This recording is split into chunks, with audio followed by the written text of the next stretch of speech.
Good afternoon, this is Derek Chamblee, broadcasting from Chamblee, Atlanta, the next great American city, Battleground Zero, the epicenter of the 2017 civil defense of the United States of America.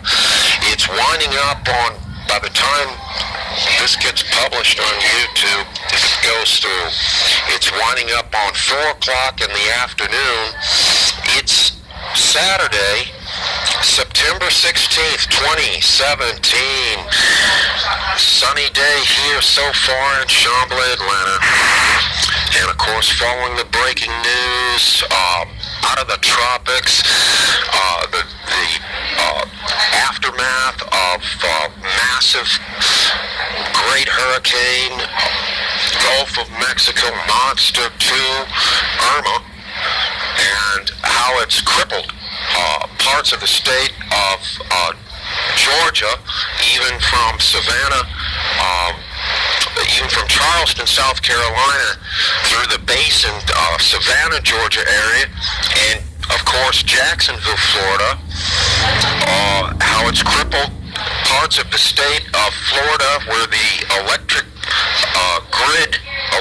grid went down, starting with the tip of South Florida, the Miami, Fort Lauderdale, West Palm metro, and it creeped its way up to the Orlando area and all the way through North Florida to the Jacksonville area and whatnot, and to the southern counties of the state of Georgia, and eventually the power outages extended all the way even to here, Chamblee, Atlanta.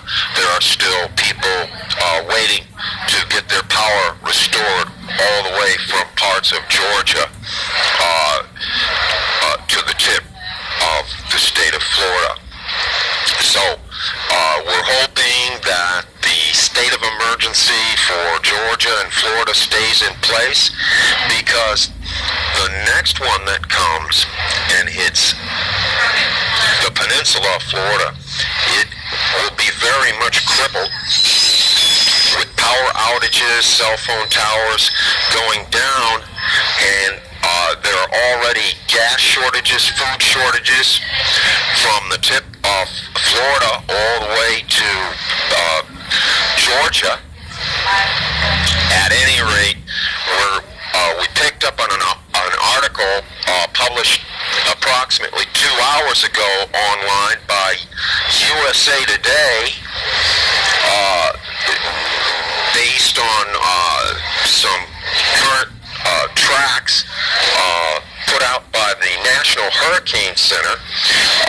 The article was focusing on what's at this point a tropical depression, which is expected by the Hurricane Center to strengthen into a named storm, a hurricane named Maria. And it's following the same, nearly the same track as Hurricane Irma, and according to the so-called cone of uncertainty put out by the Hurricane Center, it is centered to be over the island of Puerto Rico by Thursday as a major hurricane. Now, we want to back up to Hurricane Jose. And some interesting things that we followed in the last 48 hours of the last 3 days even, of tracks, cones, so-called cones of uncertainty, put out by the Hurricane Center on Hurricane Jose. And if you go back to 3 days ago and leading up to their most recent cones, tracks, you'll notice that Hurricane Jose, a tropical storm, it re-strengthened into a Category 1 hurricane, but it slowed down. It slowed down in its movements, and it began to move more west than northwest.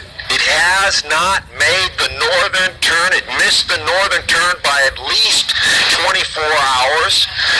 It missed this northwest, northern, almost straight northern turn that was forecast 3 days ago.